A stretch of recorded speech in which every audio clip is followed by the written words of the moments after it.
going to give it to you over here. So hit save at the bottom right. And you are live. Okay, thank you.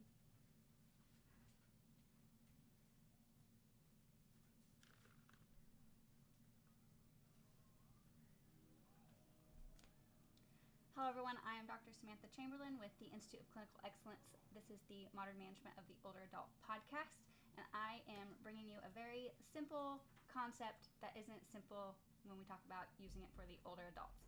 So I want to talk about Olympic lifting and applying those practices for our individuals that are in the older age category. So Olympic lift that I want to focus on is the snatch. This lift, it demonstrates moving a weight from the floor all the way overhead. And so immediately you're like, oh, half my caseload, majority of my caseload is not doing that. However, that's what this podcast is about today, is getting you and challenging you to program this for your older adults. So like I said, this lift, the snatch, takes weight from the floor, or you can do a hang snatch where it's just below knee level and throws it overhead, or moves that weight overhead with a predominantly hip hinge motion. And then of course you're using that momentum to get that weight from the ground to that overhead position. Now again, a lot of you guys are thinking, my patients can't do this. Typically what comes to mind is we're requiring power and we're requiring overhead range of motion. Both of those things are not really thought about as something or associated with our older adult population. So naturally, that's why I want to talk about it and challenge you guys to use it for those individuals. So I want you to challenge yourself to use it several times over the next week. And then I want to make sure that you know when to use it or why you're using it. So when can you use a snatch for an older individual? When pain level is starting to get lower, this is a good move to start getting a little bit more range of motion than what they would have had before.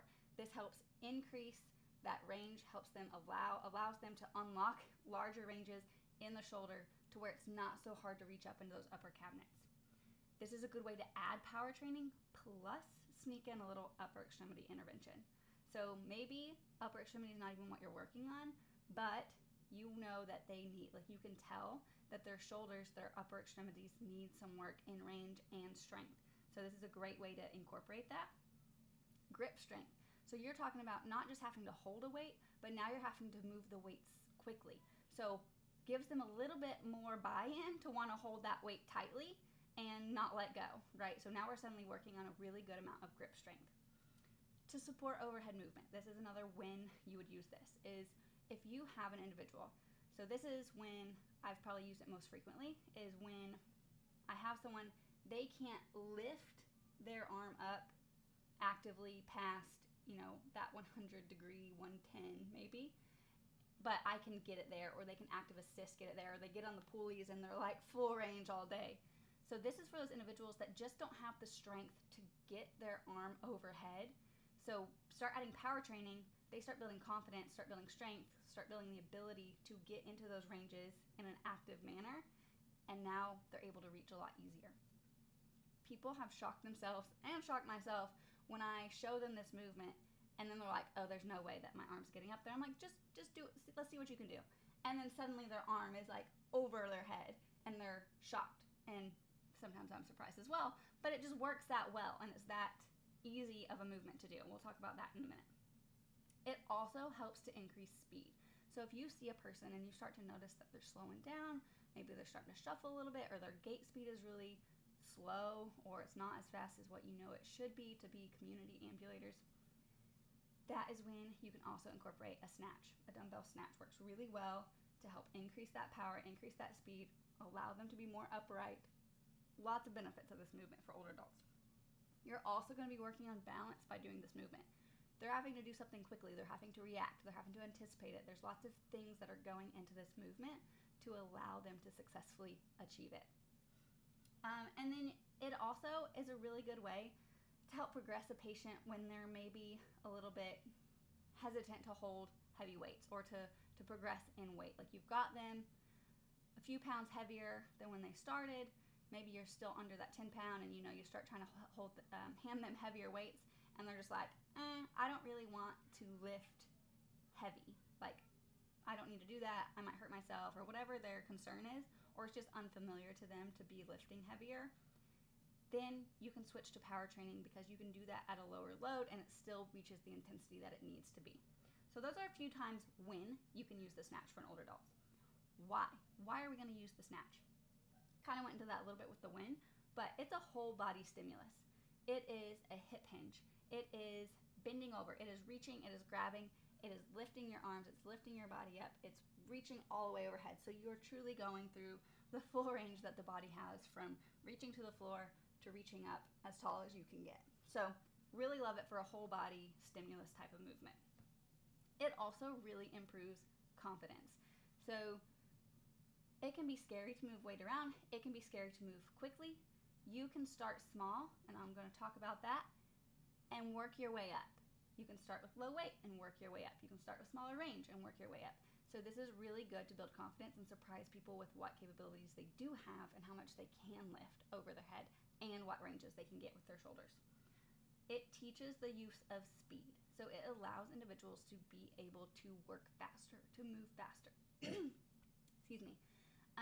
Being able to move faster can help reduce fall risk. It can help fall recovery. It can help be able to get off the floor because you can move your foot quickly to get your base of support under you to stand up the rest of the way. Lots of reasons to be able to maintain some speed as you get older. It can also help individuals get out of a low seat. So they can harness that power training that you use here and transfer it over to their daily tasks, such as getting out of a low seat or reaching up into a cabinet, like a push press type movement. Lots of ways we can start transferring the movements and mechanics of a snatch to being able to do stuff in their home that they haven't been able to do for a long time. So how are we going to implement this Olympic lift for our older adults? This is one that I almost always start seated. This goes back to the confidence piece. Even if someone's not really having any balance issues, then if I start them seated and I work on getting the hinge motion first, get the hip hinge motion, get the arm overhead motion, and then I can progress it to standing. So start sitting, have them reach between their knees, and then lean back and lift their arm overhead. Of course, it's going to be one fluid motion to go from bending forward to reaching overhead. Then I progress this to standing, but I don't progress it all at once to standing. So I'm not going from a seated snatch to a standing snatch. I am going to actually stop, have them stand, and I'm just going to work on a hip hinge. I want to make sure that they can stand and do that hip hinge movement first, because that's the first step of being able to do this Olympic lift. So make sure their hip hinge or deadlift is looking really good. And then we start going from ground to overhead with it.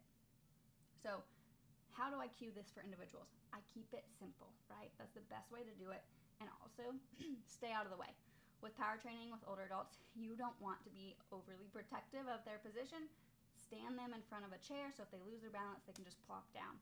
But otherwise, let them know you're not going to guard because you don't really feel like getting smacked in the face with a weight. Simple. They'll respect that, I think.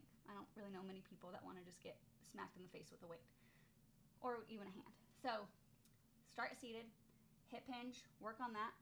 Hip hinge, throw the weight overhead. Shift to standing. Get the hip hinge, get the deadlift down, make sure it looks pretty good. Just cueing them to keep those arms in close. And then to cue the full movement, I want you to bend down, keep your arm close, and pretend you're throwing something over your head, straight through the ceiling. I want you to throw your pretend item through the ceiling. When that looks pretty good, then I start adding smaller weights. The snatch is one of those movements that feels really awkward with lower weights until you get relatively heavy, where you're actually having to use power to move the weight instead of just strict pressing it overhead. So be mindful of that and don't overcoach it in the early stages. You just want to make sure they have kind of the key points of they have a good hip hinge, they're keeping their arm in close to their body, and they're getting that arm locked out as much as they can overhead, or as close to overhead as they can. So try and get the elbow out, locked out. Sometimes that range doesn't look pretty as far as being straight overhead, but sometimes they surprise themselves and are able to fling that weight straight overhead. So then you can tell them, grab this weight and fling it through the ceiling, but don't actually let go, right? Give that cue, because you have those smart people that like to pretend that they're going to let go of the weight and it scares everybody. Just nip that in the bud from the beginning. And then another cue that you can use is zip up your coat or zip up your sleeping bag or parka. So that helps if they're having a hard time keeping their arms in close, then that really clicks as far as, oh, if I'm zipping something up, I'm not zipping it way away from me, I'm zipping it up close. My clothes are usually close to me. So that really helps with that overhead, from ground to overhead, keeping nice and close to flick that weight straight up overhead.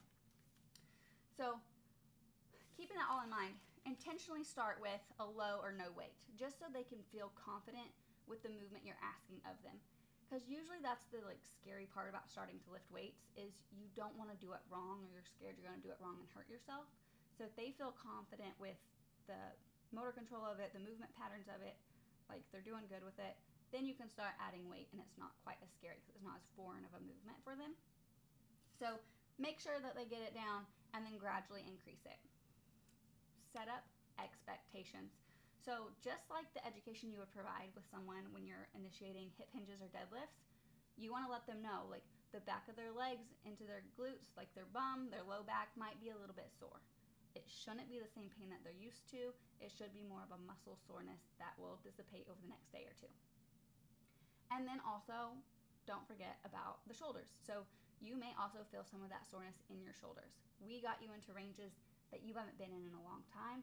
So any kind of new range of motion can be a little bit uncomfortable initially.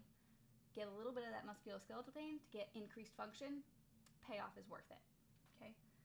So I usually encourage like an open book or some active assist, Dow range of motion, some overhead reaching, things like that the day following. So be like, okay, tomorrow you wake up, if your shoulders are a little bit sore, your back's a little bit sore, do some of these movements. It'll help you feel better quicker. So don't forget to set those expectations and then tell them what they can do to make themselves feel better sooner. So we've achieved these new ranges. We want to be able to access it and continue to access it without the speed of movement. So that's when you're really encouraging those additional movements when you're not around and to help with the soreness. So you can tell them, even if you don't have soreness, go ahead, do some overhead reaching, do some active assist movements, reach overhead like holding your hand if just one arm is more impaired than the other. These are all ways that can be very beneficial in continuing to unlock larger ranges with this power movement and then making it stick for functional movements like reaching into a cabinet without having to have the power aspects. So your action items are to try this yourself. I want you to try, even if you're familiar with dumbbell snatches or barbell snatches, I want you to try it sitting down in a chair.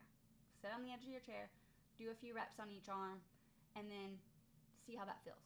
And then I want you to do it standing with a relatively low weight and progress to a relatively heavy weight. Do the same thing sitting. So start with a relatively low weight sitting and progress to a relatively heavy weight for you sitting. I want you to know what that feels like before you go coaching it to an individual, because you're going to be able to better cue it. You're going to be able to better explain what they should expect to feel and normalize what they're feeling. Normalize whatever struggles they may be having. Like, hey, when I was at a lower weight, it was harder for me to get the speed of it. But as I got heavier, I had to use that speed to get it overhead. So knowing how to explain that to them because you've experienced it can be so beneficial. Second action item is to then use what you experience for yourself with your patients.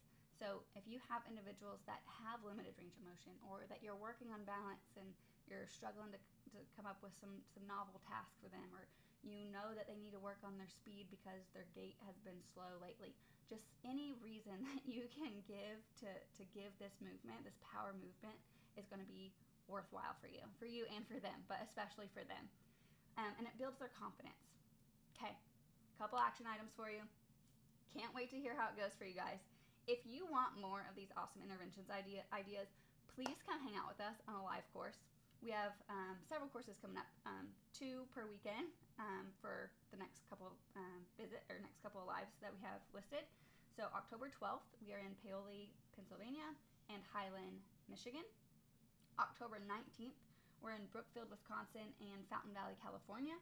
And then if you want to dive in deeper on some of these topics, then we have our next Level 1 course starts October 16th, and our next Level 2 course starts October 17th. So we can't wait to see you. Please comment on this video if you go and try this for yourself, and let me know how it goes with your patients. We love to hear feedback about how this is going in clinic and serving your older adult patients and community. Thanks, guys.